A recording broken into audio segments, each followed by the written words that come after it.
कई मुद्दों पर चर्चा की जाएगी।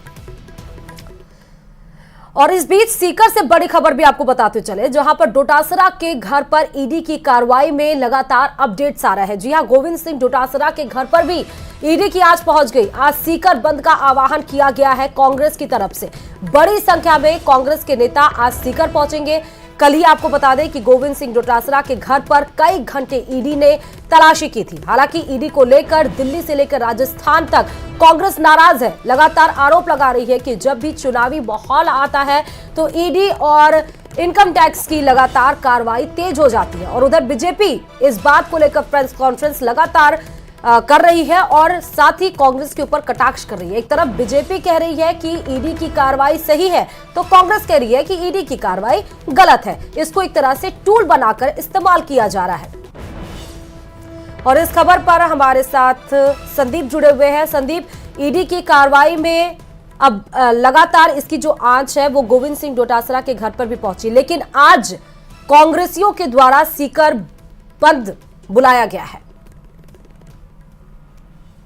बिल्कुल, देखिए, कल जब ईडी की कार्रवाई चल रही थी उस दौरान ही बड़ी संख्या में जो समर्थक थे वो गोविंद सिंह डोटासरा के आवास पर पहुंच गए थे और नाराबाजी कर रहे थे। उसके बाद में तेजस सेना, जो कि समाज का संगठन है, उन्होंने वहां पर पहुंचकर ये घोषणा की थी कि ईडी के नाम पर समाज के नेता को परेशान किया जा रहा है और इसके विरोध में आज सीकर बंद का आह्वान किया गया था। सीकर के साथ साथ जो गोविंद सिंह डोटासरा का विधानसभा क्षेत्र लक्ष्मणगढ़ है, वहां पर भी बंद का आह्वान किया गया। तो दोनों शहरों के बाजार हैं वो बंद रहेंगे और इसको बंद को जो सीकर संभाग का जो व्यापार महासंघ है उसने समर्थन भी दिया। तो निश्चित रूप से आज सीकर और लक्ष्मणगढ़ के जो है वो बाजार बंद रहेंगे और ईडी की जो कार्रवाई कल हुई थी उसका जो है वो विरोध किया जाएगा। संदीप, कब तक ये पहुंचने का इरादा है सभी लोगों का और कब से ये बंद का आह्वान कब से किया जाएगा? देखिए, तेजस सेना ने सुबह 9 बजे शहर के जो जाट बाजार है वहां पर समर्थकों को बुलाया है। इससे पहले कल रात को ही जो लाउड स्पीकर के जरिए बाजार में व्यापारियों को बंद की सूचना दे दी गई थी। तो माना जा रहा है कि सुबह सुबह जो शहर के प्रतिष्ठान है वो नहीं खुलेंगे और उसके बाद जो बंद के समर्थक हैं वो शहर में घूमकर जो अगर कहीं प्रतिष्ठान खुले होंगे तो उनको बंद करवाएंगे। और यही स्थिति जो है वो लक्ष्मणगढ़ में और सीकर में दोनों जगह रहने वाली है। तो आज जो कार्रवाई है उसके विरोध में जो समाज का संगठन है उसको कांग्रेस ने भी समर्थन दिया है। तो तेजस सेना के साथ साथ जो कांग्रेस के कार्यकर्ता है वो भी इस बंद में शामिल होंगे। जी, बहुत बहुत शुक्रिया। लेकिन इस बीच में जब बाजार बंद रहेंगे तो आमजनों को भी परेशानियों का सामना करना पड़ेगा। लेकिन डोटासरा और हुड्डा के ठिकानों पर ईडी की कार्रवाई तेज हो गई है और इसको लेकर सीएम गहलोत ने भी कहा था कि कांग्रेस की सुनिश्चित जीत से बीजेपी फिलहाल घबराई है और पायलट भी बोले थे कि ईडी की कार्रवाई की टाइमिंग पूरी तरह अब संदिग्ध है और इसको लेकर आज सीकर बंद का आह्वान कांग्रेसियों की तरफ से किया गया है। और अब जयपुर में आज बता दें कि प्रेस कॉन्फ्रेंस कांग्रेस की आज होनी है। 5 और नई गारंटियों को लेकर आज कांग्रेस प्रेस कॉन्फ्रेंस करेगी। ये बड़ी खबर इस बीच में, जहां पर सीएम अशोक गहलोत, रंधावा, गोविंद सिंह डोटासरा आज प्रेस कॉन्फ्रेंस करेंगे, जिसमें और कई गारंटियों की 5 नई गारंटियों की आज इस पे घोषणा की जाएगी। साथ ही आपको ये भी बताते चले कि प्रदेशवासियों को भी दी जाने वाली है गारंटियां। इसको लेकर भी आज प्रेस कॉन्फ्रेंस किया जाएगा कांग्रेस की तरफ से। तो कांग्रेस की तरफ से तो वैसे भी योजनाओं की जड़ी लगा दी गई है, लेकिन आज 5 और नई गारंटियों को लेकर ये कांग्रेस आज प्रेस कॉन्फ्रेंस करेगी, जिसमें कि गोविंद सिंह डोटासरा, सुजिंदर सिंह रंधावा, साथ ही मुख्यमंत्री अशोक गहलोत शिरकत करेंगे। लेकिन अब देखना यह है कि इन 5 नई गारंटियों में क्या क्या शामिल होता है, इस पर नजर जरूर हमारी बनी रहेगी। और इस खबर पर हमारे संवाददाता बाबूलाल जुड़े हुए हैं। बाबूलाल, आज किन 5 गारंटियों को लेकर प्रेस कॉन्फ्रेंस करने जा रही है कांग्रेस? जी देखिए, मुख्यमंत्री अशोक गहलोत की जो सरकार अभी वर्तमान की है, इसने राहतों की बारिश की थी, महंगाई राहत शिविर लगाए थे और इस बार भी सरकार जनता को जोड़ने के लिए गारंटियां देने जा रही है। पहली गारंटी की जो शुरुआत है वो प्रियंका गांधी की रैली जो झुंझुनू में हुई परसों, उसके जरिए की गई थी और उसमें सस्ते गैस सिलेंडर 1 करोड़ परिवारों को देने का वादा किया गया है। इसके अलावा 10,000 रुपए जो घर की मुखिया महिला हैं उनको 1 साल में दिए जाएंगे। अब बिजली, पानी से जुड़े हुए जो मसले हैं वो चिकित्सा से जुड़ी हुई भी कोई बड़ी और घोषणा हो सकती है। इसके अलावा किस तरह से आम आदमी को जरूरत है जो पार्टी की मजबूती बढ़ा सकता है। तो ऐसी चीजों को छूने की कोशिश कर रही कांग्रेस पार्टी, जो चुनाव में एक बड़ा मुद्दा बने और लोगों को लगे कि बीजेपी उन्हें कुछ नहीं दे रही है, गहलोत सरकार सीधे जो है उनकी सुध ले रही है। तो डीबीटी की कोई बड़ी घोषणा हो सकती है कि डायरेक्ट बेनिफिट जो स्कीम्स होती हैं उनके जरिए जो जरूरतमंद फैमिलीज हैं उनको भी सरकार कुछ देने का आज बड़ा वादा कर सकती है, बड़ी गारंटी दे सकती है। तो इस चुनाव में गारंटियों का दौर शुरू हुआ है, तो बीजेपी को भी इसकी अब कार्ड ढूंढनी पड़ेगी, क्योंकि मुख्यमंत्री अशोक गहलोत के पास में गिनाने के लिए बहुत सारे काम है इस बार। हाँ। इसलिए मुकाबला कड़ा होगा और कांग्रेस और बीजेपी के बीच में गारंटियों को लेकर के ही चुनावी शोर जो है आपस में कशमकश सुनाई पड़ेगी, कौन सी पार्टी किस पर भारी पड़ती है। लेकिन गारंटियों के जरिए कांग्रेस इस बार फिर से चुनाव में विजय पताका फहराना चाहती है, और आज देखना यही होगा कि गहलोत किस तरह से फिर से मतदाताओं को लुभाने के लिए आज गारंटी का ऐलान। बिल्कुल, बहुत बहुत शुक्रिया बाबूलाल तमाम जानकारी देने के लिए। तो वैसे ही कांग्रेस अपनी योजनाओं के बल पर इस बार विधानसभा चुनाव लड़ने जा रही है। एक टफ चैलेंज जरूर बीजेपी के सामने है, क्योंकि योजनाएं अशोक गहलोत के द्वारा या कांग्रेस सरकार के द्वारा तमाम योजनाएं ऐसे लागू की गई है। यहां तक कि हमने ये भी देखा कि जब प्रियंका गांधी वाड्रा पहुंची थी, उनके पीछे भी जो स्टेज था उसमें भी देखा गया कि लक्ष्मी योजना, तमाम 500 फ्री में गैस सिलेंडर दिए जा रहे, तमाम योजनाओं की होर्डिंग लगी हुई थी। लेकिन आज 5 गारंटियां क्या देते हैं उस पर हमारी नजर बनी रही। और इस बीच में आपको बताते चले कि राजस्थान कांग्रेस की 19 नामों की तीसरी लिस्ट जारी हो गई है। धौलपुर से शोभा रानी कुशवाहा को एक बार फिर से भरोसा जताकर मैदान में उतारा गया है, तो वहीं सपोटरा से रमेश मीणा को भी टिकट मिला है। इसके साथ ही बीएसपी से कांग्रेस में शामिल विधायकों को भी जगह मिली है। हालांकि पहले ही कहा जा रहा था, कवायतें थी कि बीएसपी से जो पार्टी को छोड़कर कांग्रेस का दामन थामे हैं उनको टिकट मिलेगा, लेकिन पहली दोनों लिस्ट में हमने नहीं देखा। लेकिन तीसरी लिस्ट में जो 19 नाम आए थे उसमें बीएसपी के 2 नेताओं को, 2 विधायकों को उसमें जगह मिली है। तो अब यानी कि एक तरह से समझ सकते हैं कि कांग्रेस की लिस्ट में, जो तीनों लिस्ट में, उसमें महिलाओं को तवज्जो दी गई है, उसमें युवाओं को तवज्जो दी गई है, जो दूसरी पार्टी से कांग्रेस को ज्वाइन किए हैं उनको भी तवज्जो दी गई है। तो हर एक एंगल से टिकट अलॉट किए गए हैं ताकि जीत जल्द ही सुनिश्चित हो, क्योंकि लगातार मुख्यमंत्री अशोक गहलोत कहते हैं कि इस बार रिवाज बदलेगा, राज नहीं बदलेगा। तो इसी एवज में एक तरह से टिकट का अलॉटमेंट किया गया है।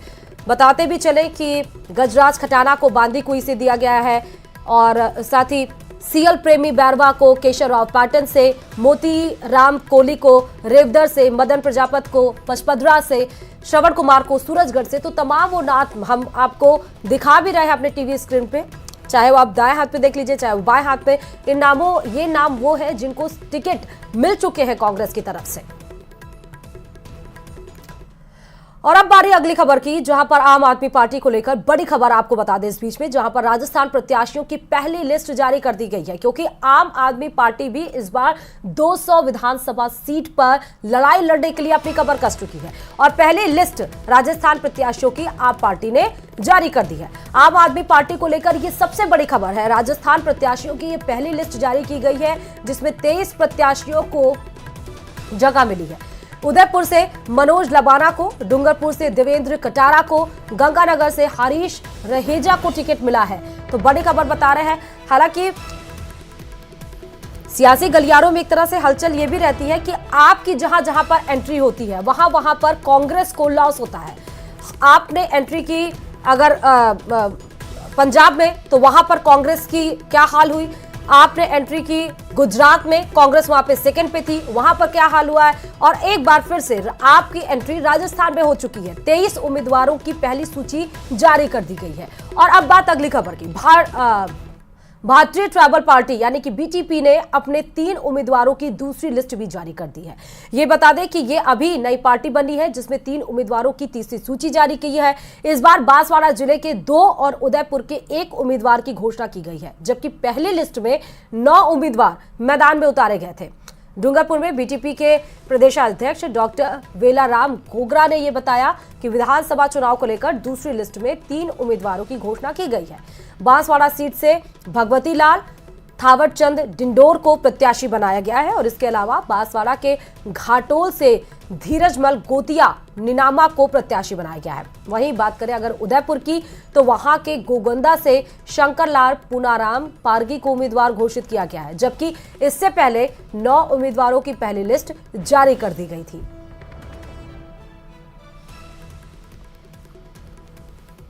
के तत्वाधान में पहली बार 9 उम्मीदवारों की सूची जाहिर की गई और आज 3 उम्मीदवारों की सूची जाहिर कर रहे हैं।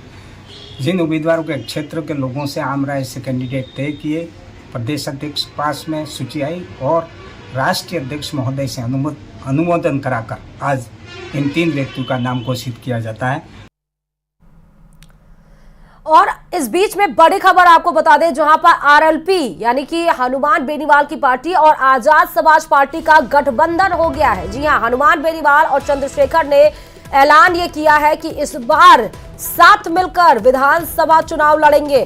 तो हनुमान बेनीवाल की वैसे भी सत्ता संकल्प यात्रा चल रही थी और इस बीच में ये बड़ी खबर भी है, आरएलपी और चंद्रशेखर आजाद, भीम आर्मी चीफ चंद्रशेखर आजाद इस बार दोनों एक साथ चुनावी जंग में कमर कसके चुनावी मैदान में उतरेंगे, बिसात बिछाने की कोशिश करेंगे और जीत दर्ज करने की तरफ ये दोनों का गठबंधन कितना कामयाब होता है ये भी देखेंगे।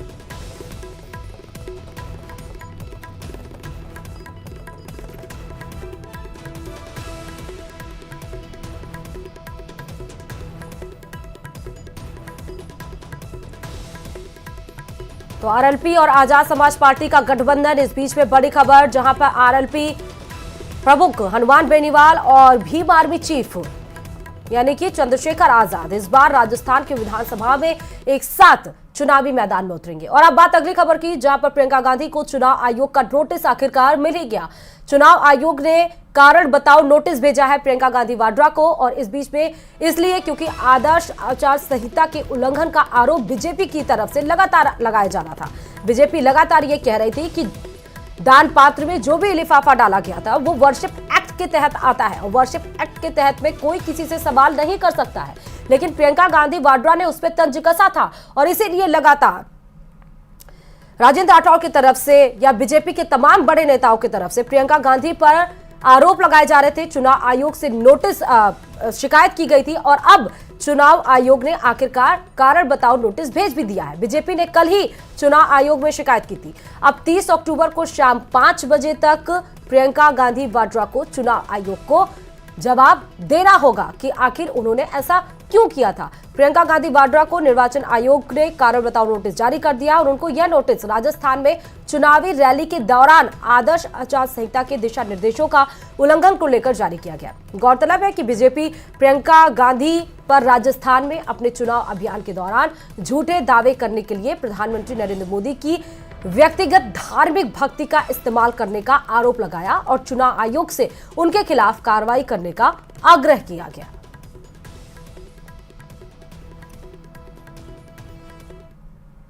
और अब खबरों में आगे बढ़ते हुए बताते चले कि आज PM Modi India mobile Congress event की शुरुआत करेंगे। 3 दिवसीय इवेंट दिल्ली के प्रगति मैदान में हो रहा है।